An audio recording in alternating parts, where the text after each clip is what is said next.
이 예수님이 부활하시고 천국으로 올라가셨습니다. 그런데 예수님은 올라가시기 전에 제자들에게 예루살렘을 떠나지 말고 아버지께서 약속하신 것을 기다리라. 그것은 이제 성령님이었죠. 성령님을 받을 때까지 기다리라고 말씀하셨습니다. 그래서 제자들이 마가의 집에 모여서 기도했어요. 그렇게 한 10일을 기도하죠. 그리고 오순절 날이 됐을 때 성령님이 각 사람에게 다 임하셨습니다. 그리고 그 사람들이 성령님이 시키는 대로 방언을 한 거예요. 그랬더니 그 여러 지역에서 온 그 오순절날, 오순절을 지키기 위해서 왔던 사람들이 깜짝 놀란 거예요. 제자들이 방언을 하는데 그 사람들이 살던 지역에 있는 언어로 하는 거죠. 그래서 다들 놀랐어요. 아주 신기한 방언이었어요. 그래서 사람들이 제자들에게 집중을 했는데 그때 베드로가 그 모인 자들에게 설교를 하죠. 바로 예수 그리스도, 예수님이 십자가에서 죽으시고 부활하셨는데 그분은 바로 다윗이 예언했던 그리스도다, 메시아다, 이렇게 복음을 전한 거예요. 그리고 그것을 들은 사람들이 회개하고 3,000명이나 예수님을 믿게 됐습니다. 자, 이런 놀라운 역사가 일어났어요. 그리고 또 이 회개하고 예수님을 믿은 성도들은 서로 모여서 교제를 했습니다. 떡을 뗐다고 하는 것은 성찬식을 했다는 거죠. 그래서 또 열심히 기도했어요. 그리고 또 사도들은 계속 이제 놀라운 능력을 행합니다. 기사와 표적을 행하고, 그러니까 또 많은 사람들이 예수를 믿게 됐어요. 근데 그 사람 또 모여서 그 예수를 영접한 사람들이 다 같이 한 마음으로 성전에 모이고 또 기도하고 집에서 모여서 또 떡을 떼고 또 성찬식을 하고 이런 일을 했다고 하는 것입니다. 이 초대 예루살렘 교회의 탄생 이야기가 사도행전 2장에 있어요. 그런데 여기서 알 수 있는 것은 공통점이 있다는 거예요. 초대 예루살렘 교회가 탄생을 하고 부흥을 했는데 여기 보면은 첫째로는 성령님이 임하신 거예요. 성령님이 역사하셔야 교회가 탄생이 되는 것이고 교회가 성장하는 거예요. 교회가 부흥하는 거예요. 성령님이 역사하셔야 돼요. 또 많은 기적들이 나타나죠. 성령님이 역사하셔야 되는 거예요. 성령님이 역사하지 않으면 아무것도 안 돼요. 무슨 사람이 대단한 능력을 갖고 있는 것이 아니고 대단한 엄청난 기적을 행한다 할지라도 성령님이 그를 사용할 뿐이지 그 사람 자체의 능력으로 하는 것이 아니에요. 네. 우리는 자꾸 드러나는 것만 봐서 그러는데 보이지 않는 걸 볼 수 있어야죠. 이제 하나님의 역사예요. 하나님의 성령님께서 역사하셔야 되는 겁니다. 하나님의 성령님께서 역사하지 않으면 아무것도 아니에요, 인간은. 그래서 성령님이 역사하셨다. 오늘도 마찬가지예요. 오늘도 하나님의 역사는 성령님이 하시는 거예요. 성령님이 하나님의 역사를 이루어 가셔요. 사람을 통해서. 그래서 우리는 사람을 집중하지 말고 성령님을 집중해야 돼요. 그래서 예수님이 성령님을 받으라. 베드로가 안진뱅이를 일으키고 죽은 다비다를 살리고 우리는 그렇게 사람한테 와 사람이 대단하구나, 베드로가 대단하구나, 바울 사도가 대단하구나 이렇게 볼 수 있지만 그냥 사람인 도구일 뿐이지 성령님이 대단하신 거예요. 성령 하나님이. 그래서 그것은 뭘 가르쳐 주냐면 우리가 성령님을 받아야 된다고 얘기해요. 여러분이 성령님을 받아야 되는 줄을 믿으시 바랍니다. 그래서 성령님은 이렇게 두 종류로 역사하셔요. 저는 예수님을 영접하게 하는 역사를 하시죠. 그래서 예수님을 믿는 것 자체가 성령님의 역사예요.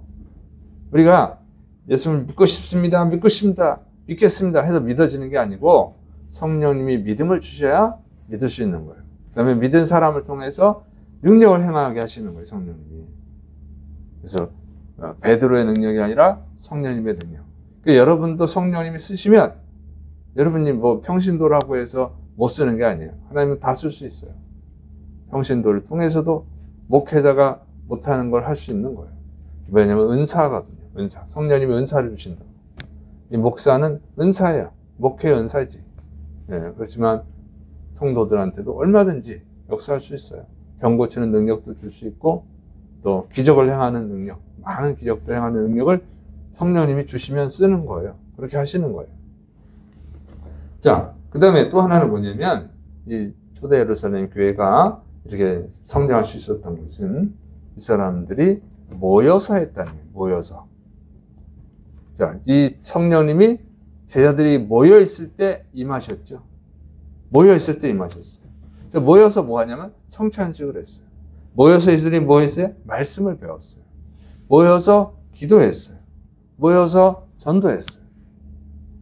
공통점이 모였다 하는 거예요. 모여서 열심히 했다. 그러니까 여러분이 모이는 게 중요합니다. 왜 이렇게 모이는 게 중요하냐? 한 청년이 무디 아시죠? 무디 유명한 목사님, 미국의 무디 목사님한테 질문했대요. 저는 교회에 나가는 게 참 부담스럽습니다. 뭐가 부담스러운지 모르겠지만 뭐 그런 건 안 써 있으니까 아마 제 생각에는 사람들 만나는 게 부담스럽거나 또는 뭐 사람들하고 모여서 어떤 공부한다든가 활동하는 거, 행사하는 게 이게 부담스럽거나 뭐 헌금하는 것이 부담스럽거나 뭐 여러 가지 있겠죠. 뭐.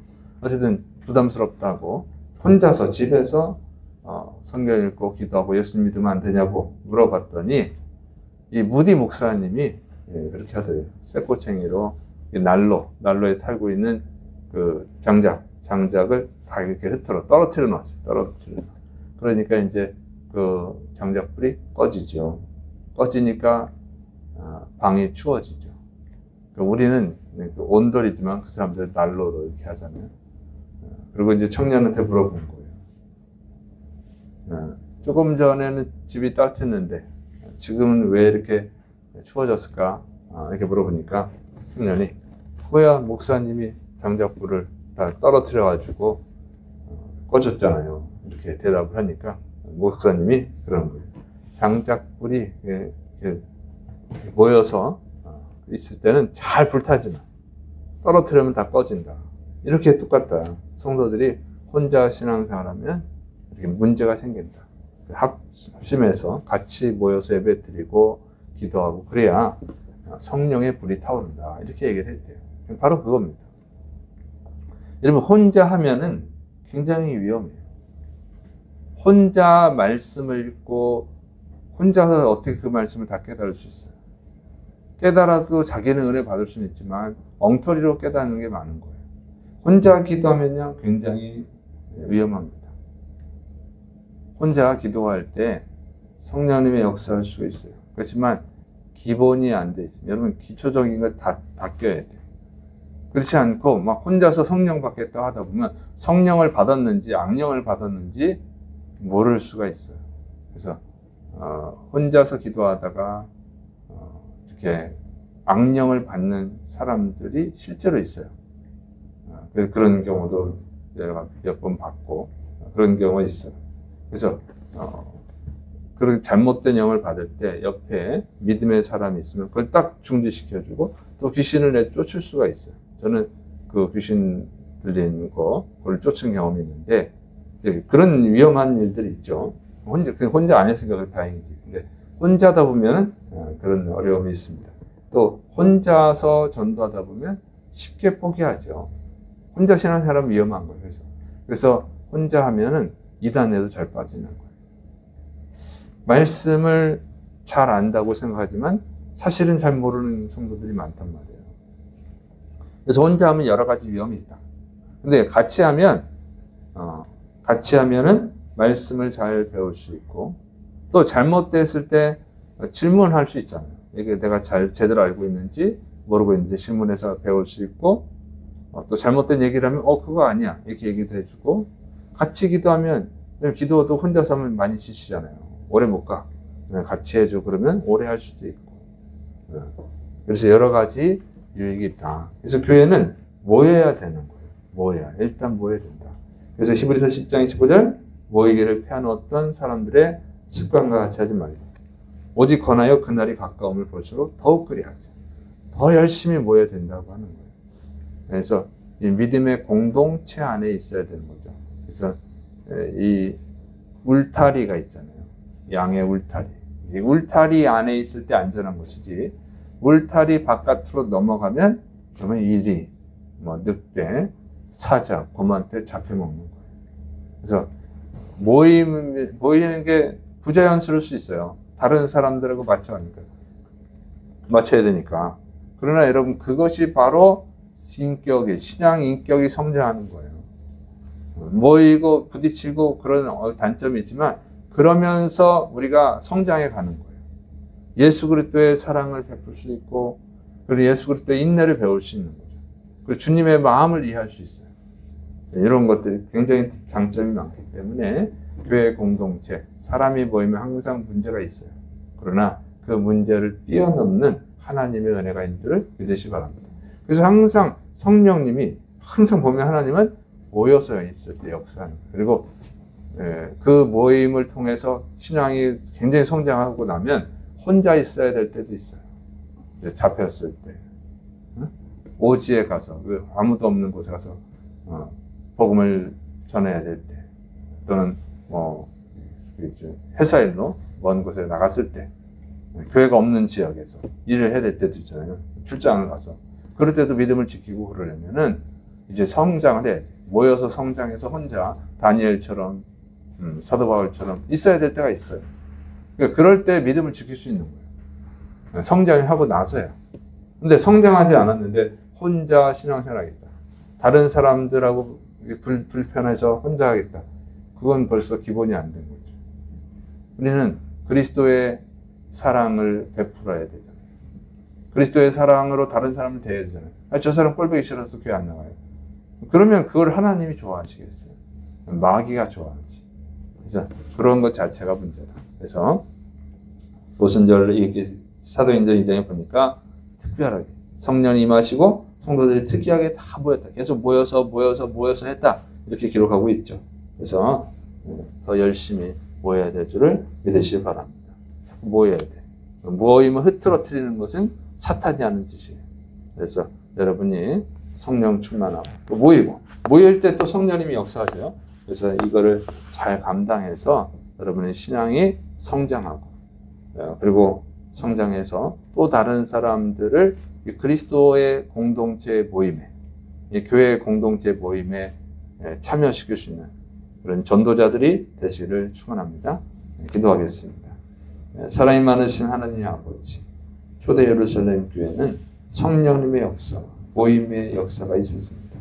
하나님, 지금 시대는 자꾸 모임을 흐트러뜨리는 자들이 늘어나고 있습니다. 하나님, 우리가 이런 악한 사탄의 미혹에 넘어가지 않도록 붙들어주시고, 우리가 자꾸 교회 공동체를 세워갈 수 있도록, 모여있게 할 수 있도록 붙들어 주옵소서. 예수님의 이름으로 감사하며 기도드립니다. 아멘.